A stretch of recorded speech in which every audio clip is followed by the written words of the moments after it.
In this Warhammer 40k Rogue Trader video, we are checking out all of the unique features and abilities available to the Marksman archetype.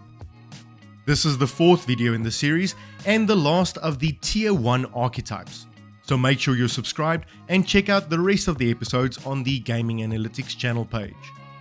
Before we get going, a very special thanks to Alcat Games for providing me with a feature-complete build of the game coming your way to the PC, PS4 and 5 and the Xboxes on the 7th of December.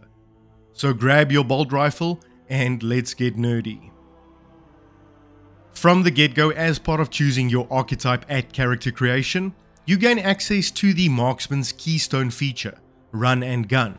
And this really is the perfect description what the Marksman archetype is all about. Dealing a huge amount of damage using projectile weaponry and then getting out of the fight to a safe distance.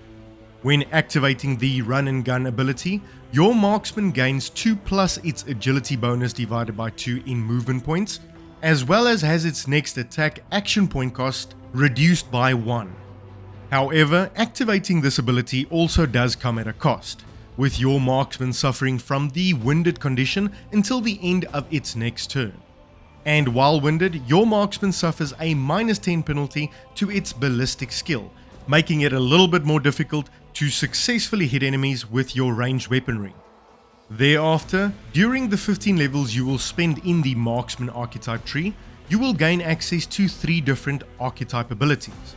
Like the Warrior and the Operative archetypes, the Marksman cannot choose its archetype ability at level 3, but rather receives the Revel in Slaughter ability at default.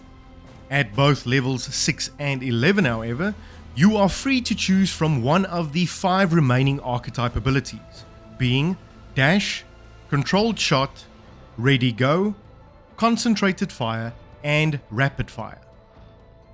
The Revel in Slaughter Marksman ability only becomes available after your Marksman has attacked and killed 3 enemies within that combat encounter. And in addition to removing the winded condition caused by the Run and Gun ability, it also increases your ballistic skill by 10, your damage output potential percentage by 5 plus 2 times your agility bonus, as well as the chance of you landing a critical hit with your Marksman by a percentage equal to your agility bonus. And all of these buffs that come with the Revel of Slaughter ability also last until the end of that combat encounter. All in all, I would say that is a pretty good deal and quite powerful, making it a very tempting option for any Marksman character. Next up is the Dash Marksman archetype ability, letting you reposition or disengage without invoking an opportunity attack when you do find yourself mobbed and within threat range of other melee combatants. Activating the Dash ability also allows you to move through the spaces of enemies and allies, making it an extremely useful get out of jail free card when you are being cornered or boxed in by enemies.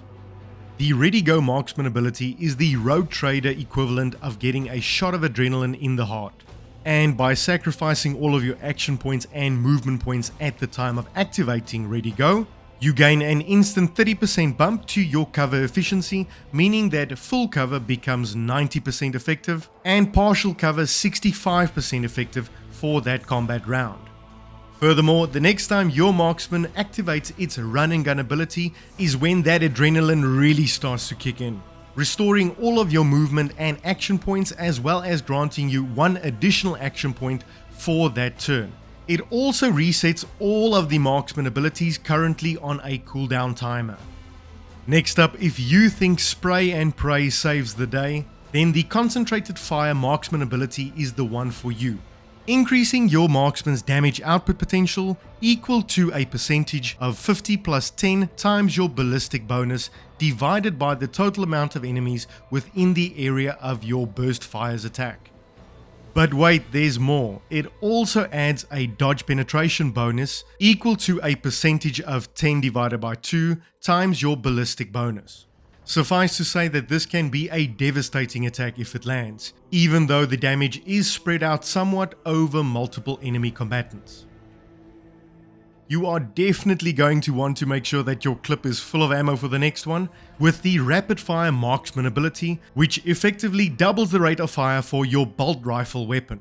With the downside, however, that each and every projectile fired follows a random trajectory, which I'm not 100% sure what that means, but it sounds quite chaotic.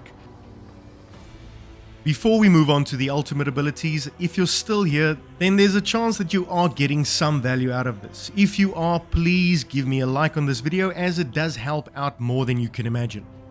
Right then, at level 4, your marksman will gain access to its ultimate ability in Military Excellence. And boy is it a doozy, granting your marksman 2 additional attacks for that turn, or a number of attacks equal to the rate of fire of the weapon, which uses the least amount of action points on your person. Further, the attacks gained in this way also do not consume action points when used, and the first attack made against a new enemy when the Military Excellence Heroic Act is active also deals critical damage, as well as has the marksman immediately reload their current weapon. And to clarify, that is the first attack on each enemy within that turn. The Desperate Measures version of Military Excellence, on the other hand, also comes with the downside of reducing your marksman's action points by 1 until the end of that combat encounter. During the 15 levels that you will spend within the marksman tree, you will have 2 opportunities to upgrade your Military Excellence ultimate ability at levels 9 and 15. And as before with the other archetypes, you will have 4 different upgrades to choose from. The first of which grants you an additional 4 movement points until the end of your next turn when activating Military Excellence.